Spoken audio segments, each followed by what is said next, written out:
Breaking news এই মুহূর্তে police হেফাজতে চীনা চর তদন্তকারীদের নজরে ধৃতের 2 সুইস পাসপোর্ট মাত্র একবার চীনে গিয়েছিল। আর ডিটেইল জানবো, আপনাদের জানাবো।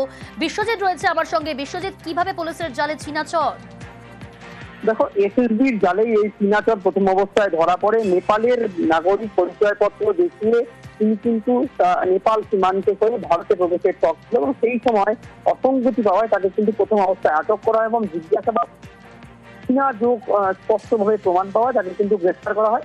আগামীকাল তাকে শিলিগুড়ি মহকুমা আদালতে চলে তার কাছ থেকে 5 দিনের হেফাজত পেয়েছে পুলিশ এবং এরপর থেকে বিভিন্ন তথ্য উঠে আসছে যা কিন্তু স্পষ্ট কথা যাচ্ছে তদন্তকারীদের কাছে। চীনে একবার গিয়েছিল এই চীনা চর এবং পাশাপাশি ভারতেও রক্ষা বর্ডারের মাধ্যমে ভারতের বিভিন্ন জায়গায় তিনি পরিভ্রমণ করেছেন। তবে পুলিশের জেরায় তিনি স্বীকার করছেন যে ভারতে প্রবেশ করতেই কিন্তু তিনি এক নেপালি বন্ধুর কাছ থেকে নেপালি পরিচয়পত্র সংগ্রহ করেন এবং তার মাধ্যমে তিনি ভারতে আসার চেষ্টা করছিলেন। বলতে ভারতের বৌদ্ধ যে বিভিন্ন জায়গা সেখানেই তার পরিভ্রমণের কথা ছিল, কিন্তু শুধু কি পরিভ্রমণ না, এর পেছনে অন্য কোনো অসঙ্গতি তা কিন্তু অবশ্যই তদন্তকারীরা জিজ্ঞাসাবাদ করছে। বেশ বিশ্বজিৎ,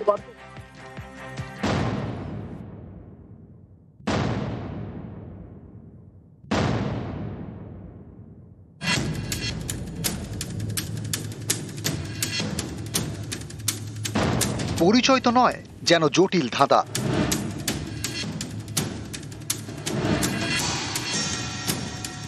ভারতে জন্ম, চীনের নাগরিক, সুইজারল্যান্ডের পাসপোর্ট, নেপালের পরিচয়পত্র, অনর্গল কথা বলতে পারে রুশ ভাষায়।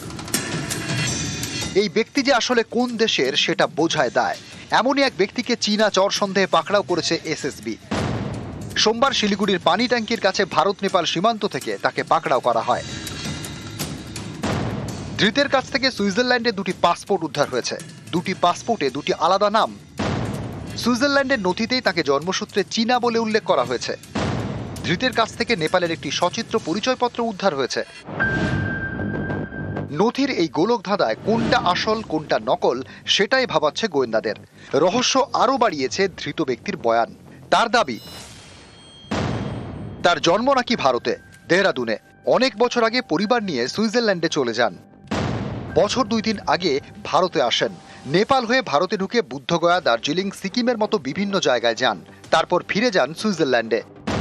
ধৃতের দাবি তিনি 50টির বেশি দেশে ঘুরেছেন। কিন্তু এই ব্যক্তি ভিসা ছাড়া কেন ভারতে ঢোকার চেষ্টা করলেন, এটাই ভাবাচ্ছে গোয়েন্দাদের। শিলিগুড়ির এই সীমান্ত বহুদিন ধরে গোয়েন্দাদের রাডারে, কারণ এর একদিকে নেপাল, অন্যদিকে ভুটান, পাশে বাংলাদেশ, আর একটু উত্তরে গেলেই চীন। নেপাল আর ভারতের মধ্যে খোলা সীমান্ত, দুদেশের নাগরিক পরিচয়পত্র দেখিয়ে পারাপার করতে পারেন। এই সুযোগকে কাজে লাগিয়েই ভারতে ঢোকার চেষ্টা করে চীনা চরেরা। 2021 সালে এক সপ্তাহে 3 জন চীনা চর ধরা পড়েছিল। 2024 সালে এই সীমান্ত দিয়েই ভারতে ঢোকার সময় পাকড়াও হয় এক পাকিস্তানি চর। শিলিগুড়ির এই সীমান্তের কাছে রয়েছে চিকেন স্নেক, যা ভৌগোলিক এবং কূটনৈতিকভাবে অত্যন্ত গুরুত্বপূর্ণ। তাই এই সীমান্ত দীর্ঘদিন ধরে গোয়েন্দাদের মাথা ব্যথা, কারণ বেজিং ক্রমাগত এই অঞ্চলে জমি শক্ত করার চেষ্টা করছে। নেপালের বহু এলাকা এখন চীনের দখলে। ঘরোয়া অশান্তির সুযোগ নিয়ে বাংলাদেশেও প্রভাব বিস্তার করছে চীন। ড্রাগনের বিষাক্ত নজর পূর্ব ভারতের দিকেও রয়েছে, বিশেষ করে চিকেন স্নেকের দিকে। উত্তরবঙ্গের শিলিগুড়ি করিডর, যা চিকেন স্নেক নামে বেশি পরিচিত। ভৌগোলিক অবস্থানের কারণে চিকেন স্নেক অত্যন্ত গুরুত্বপূর্ণ স্ট্র্যাটেজিক পয়েন্ট। চিকেন স্নেকের একদিকে নেপাল, আরেকদিকে বাংলাদেশ। চিকেন স্নেকের কাছেই ভুটান, চীন সীমান্তও কাছেই। উত্তর পূর্ব ভারতের 7 রাজ্যের সঙ্গে দেশের মূল ভূখণ্ডের যোগ একমাত্র এই চিকেন স্নেকের মাধ্যমে। ঘুরপথে উত্তর পূর্বের বহু চা বাগানে লগ্নি করেছেন চীনা নাগরিকরা।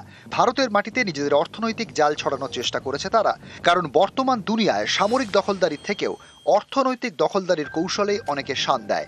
এই পরিস্থিতিতে ভারত নেপাল সীমান্ত থেকে ধৃত এক, তার উদ্দেশ্য কি, কেন এভাবে ভারতে ঢোকার চেষ্টা, খতিয়ে দেখছেন তদন্তকারীরা। খড়িবাড়ি থেকে বিশ্বজিৎ মিশ্র, নিউজ 18 বাংলা।